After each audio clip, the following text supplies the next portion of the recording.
Chapter 12. The spirit bear approached Cole with a slow, lazy stride, its head held low. Cole clenched his fist. Maybe he could hold up his arm. Maybe he had energy for one last swing. 10 feet away, the bear paused where Cole's spit had hit the grass. It lowered its head and sniffed. Still eyeing Cole, the spirit bear casually licked up the spit, raised its head, eyes mild and curious, then turned and sauntered away.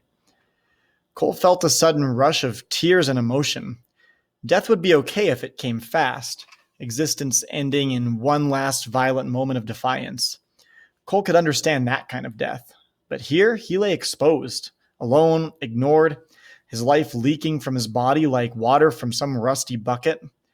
Even a bear considered him insignificant, licking up his spit as casually as if it were dew. The spirit bear never once slowed or looked back. Cole fought back his tears until the last trace of white faded into the thick underbrush, and then he began to sob. He was dying, alone and insignificant, and nobody cared. Drifting off into a dream world, Cole imagined he was a baby bird in a nest. Around him, a storm raged and the trees swayed violently. Driving rain pelted him like hail. Frantic, Cole struggled to fly, but he couldn't escape the nest. All he could do was open his beak wide and raise it upward toward the sky, the action a simple admission that he was powerless. There were no conditions, no vices, no lies, no deceit, no manipulation, only submission and a simple desire to live. He wanted to live, but for that he needed help. Otherwise, his life would end in the nest. Suddenly, the violent winds calmed and the rain stopped. Cole strained upward with his opened beak as his senses drifted back into the real world of pain. Again, he was in his wounded body on an island prison. The storm had stopped and something had awakened him. An overpowering animal smell. His eyes opened. Looming over Cole, its breath warm and musty, towered the spirit bear, inches away. Its legs rose up like pillars beside Cole's arms, and mist glistened off its white fur. The world stopped. For Cole, there was no wind, no cold, no time, no pain, no sound. There existed only one object, the spirit bear. Its shiny black eyes held eternity. Its intense gaze penetrated, never wavering. Surprisingly, Cole did not feel the terror he had once known. Maybe the spirit bear had come to kill him. Maybe it was only curious.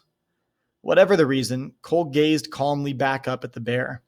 He knew he would fight to the last moment to live. Any animal would do that. Even worms coiled back and forth to escape capture and death. But Cole also knew that if he died, his time had arrived. It would be like the baby birds, or like the worms, or the mouse. It was his turn. Cole's eyes watered, and he blinked. This was the end, then. Resigned to his fate, he gazed into the bear's eyes, but found no aggression, only curiosity. It was as if the bear were waiting. But waiting for what? Instinctively, Cole gathered what little spit he could in his mouth. When the meager fluid bathed his tongue, he stopped, paused, and then swallowed. Cole did not understand why he had swallowed or what happened next. Hesitantly, he raised his left hand off the ground. As if reaching for an electric fence, he cautiously extended his fingers toward the spirit bear's shoulder. Inches away, he paused. Awareness flickered into the bear's eyes. Cole forced his hand forward until his fingers touched the bear's moist white coat. If he was going to die, he wanted to know what the animal felt like that killed him. Still, the bear remained motionless. Cole's fingers sank into the bushy white hair until he touched solid body. With his fingertips, he felt warmth. He felt the bear's breath and heartbeat. And he felt one more thing.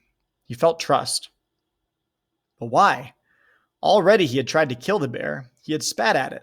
This bear had defied him, and he had hated it with every fiber of his existence. Still touching the bear, Cole paused. Then he drew his hand away. The spirit bear never blinked, never twitched a muscle. Only when Cole's hand again rested on the ground, only then did the towering animal lower its huge head as if nodding. A second time it dipped its head, then stepped back away. With one fluid motion, it swung around and ambled silently down toward the shoreline, or down the waterline. Cole watched, forgetting to breathe. He expected the bear to stop when it reached the shoreline, but the great white animal waded into the water and swam with powerful strokes out into the bay toward the open ocean. A thin wake spread like a giant V behind the departing creature until it became a silhouetted speck, finally disappearing. Cole let his imagination keep the bear visible a while longer. Finally, even that image faded. Cole blinked and took a breath, as if he were awakening. Around him, the land had come alive. A clear horizon showed under a dark blanket of clouds. Reflections of blue and gray swirled on the water as a fresh breeze ruffled the spruce boughs and sent ripples along the shoreline. Seagulls screeched and squawked their way out over the bay, diving and hunting for food. Barely 100 feet away, the mother seal and her spotted pups appeared, their dog-like heads peeked out of the water.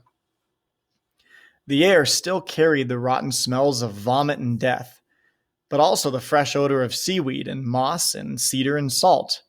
Vivid colors glistened wet in the bright light. A strange thought occurred to Cole. The world was beautiful. Yes, the world was beautiful. Even the wet moss and crushed grass near his hand was beautiful. Staring at the delicate patterns, he wondered why he had never noticed this all before. How much beauty had he missed in his lifetime? How much beauty had he destroyed? But the past was another time and another life that Cole could never recapture and didn't want to. He knew only the moment. In this moment, he was alive, the most alive he had ever felt. It struck Cole as odd that he should feel this way at the very moment when his body had reached the point at which it could no longer exist. Even as he stared at the moss, deep inside him, the balance was shifting to the other side. Clinging to life was like hanging from a bar on the playground at school. On the playground, he could hold on for a long time, but when his grip finally tired, his fingers slipped quickly and he fell. Now, Cole felt himself slipping fast. He had struggled too long to hold on, his energy bleeding away. Now it was his turn to die. This thought made Cole sad, but he accepted it. He felt content. Before the end of life, he had seen beauty. He had trusted and been trusted. That was enough. Cole's head rested on a patch of spongy moss that acted as a pillow. His pain seemed to float like a haze outside his body. He closed his eyes, relaxed, and let the balance shift. And as it shifted, Cole felt himself floating upward into a cloud. Gradually, a buzzing sound gathered in his head, growing louder and louder. The sound bothered Cole. He wanted quiet now. Abruptly, the buzzing stopped, and squawking seagulls surrounded his body. He could hear them arguing over him. This was what it felt like to die. He hadn't imagined it being so noisy. The seagulls began pecking at his arms and legs. Cole could not open his eyes, but he jerked his arm. Why couldn't the seagulls leave him alone? Why couldn't they wait just a little while longer until he had died? Did they have to pick his meat off his bones while he was still breathing? Instead of stopping, the pecking grew worse. Now the gulls were pulling at his legs and shoulders with giant beaks, trying to lift him. Bizarre sensations bombarded Cole as his body was dragged and bumped across the rocks. Sharp pain stabbed through his wounds. Then the loud cry of the seagulls turned into garbled gibberish as they tugged at his shirt and shoes. What were they doing to him? Gradually, soft and warm sensations enveloped Cole, like being wrapped in a blanket. His head was tilted forward, and warm liquid filled his mouth. It didn't make sense. How could rain be warm? His head must be in a puddle with muddy water running past his lips, or maybe it was blood. He spit out the liquid and felt it warm on his neck. He didn't want to drown in blood or muddy water. But again, warm liquid flowed past his lips, and Cole gave in. It didn't matter anymore how he died. He could drown, freeze, or be pecked apart by seagulls. All that mattered was that the balance had been changed, and now he was drifting over the edge. "Hang in there, champ, hang in there," a voice sounded. The buzzing sounded again, louder, deafening, like a swarm of giant bees preparing to attack. Then the world tilted and bounced. With each bounce, pain throbbed in Cole's chest. Something cradled his neck and steadied his head when the jarring grew too intense. He kept trying to push himself over the edge, but again his head was lifted and more warm fluid flowed past his lips. "Hang with me, champ." Cole spit out another mouthful. The sweet fluid was keeping his pain alive, allowing all the bouncing and the noise to continue, but nothing could stop it from leaking past his teeth and swollen, parched tongue. The warm fluid flowed down into his throat and brought back the cold. Chills racked his body in uncontrolled spasms. He moaned. When would this horrible nightmare ever end? Then, suddenly, he awoke. His eyes opened, and nothing made sense. Gone were the bay and the fallen tree. A dark and restless sky still moved overhead. But where was the hard ground, the wet, the mud, the dead birds? A thick blanket held both of his arms in close to his chest. The blanket was brown and not the colorful Atau. Where was the Atau? Cole's vision was blurred, but he understood that he was lying in the bottom of a shallow aluminum skiff. Kneeling on one knee, steering, was Edwin, the Tlingit elder who had helped bring him out to the island. Instead of his normal detached, faraway look, Edwin's eyebrows furrowed with concern. Cole blinked, hard to focus. His head rested on someone's lap. Then he recognized Garvey leaning over him, his face haggard with worry. "We'll be home soon," Garvey shouted above the roar of the engine. Too weak to answer, Cole let his eyes close again. He struggled to recall what had happened, but couldn't.